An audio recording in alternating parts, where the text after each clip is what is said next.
Well, you know I love reading. Well, check this book out. It's called Peak Mind, Find Your Focus, Own Your Attention, and Invest 12 minutes a day.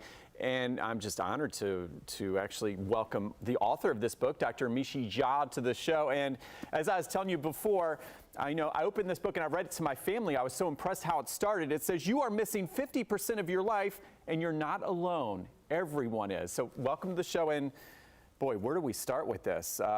Why do we have such attention deficits in our society? Well, I can tell you, we got the phones and a lot going on. So give us some advice and tell us how you put this beautiful book together.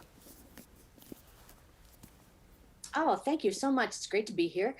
And yeah, I'm an attention researcher. So I study in my lab down south at the University of Miami.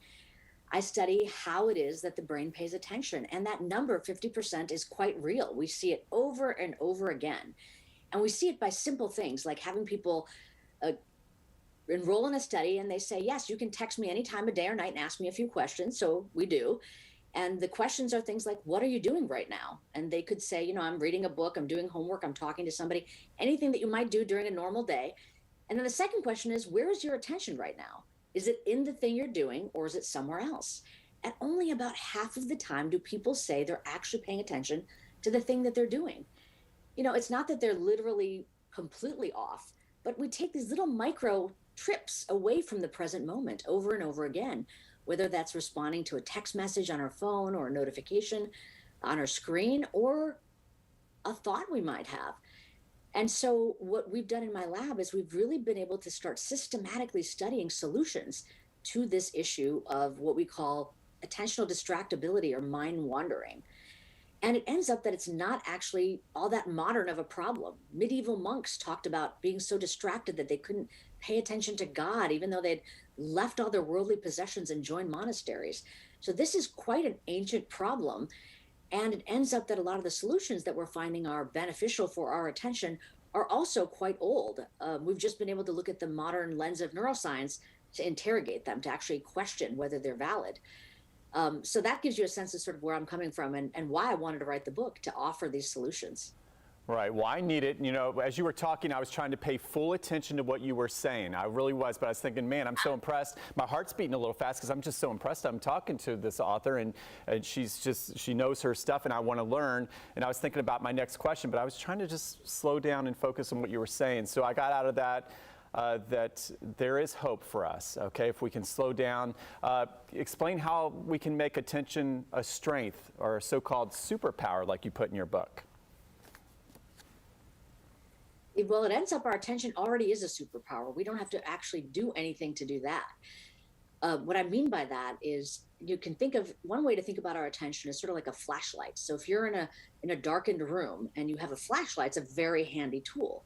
Wherever it is that we point that flashlight, we get better information, crisp, clear information, and it can make all the difference so we don't fall or trip on anything. Our attention system is just the same.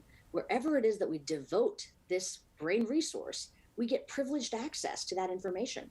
And we know it when we're trying to read an email or read a book or talk to a colleague or a family member. We know what it feels like to be able to pay attention versus, for example, getting to the bottom of a page and having no idea what we're reading. So we have this capacity. The problem is, even though it's already so powerful, it is actually vulnerable. It's fragile. And the things that actually degrade it are very common in our human experience. Things like stress and feeling threatened, not just physically threatened, but even socially threatened. And then negative mood or poor mood. So when we experience any of those, we actually compromise our own attention. And of course, I wish we could live a life where that never happened to us, but that's not being human. We all are going to experience those things. Mm-hmm. And for some professions, it's not just something that you might experience. It's the nature of what the professional environment is. Think of a military service member or a first responder or emergency care healthcare workers. These are just things that happen. One last thing I've got to ask you. So you gave a shout out to Goldie Hawn. One of my favorite actresses in the book as well. How did she help you when you were putting this book together? And I know many others did as well.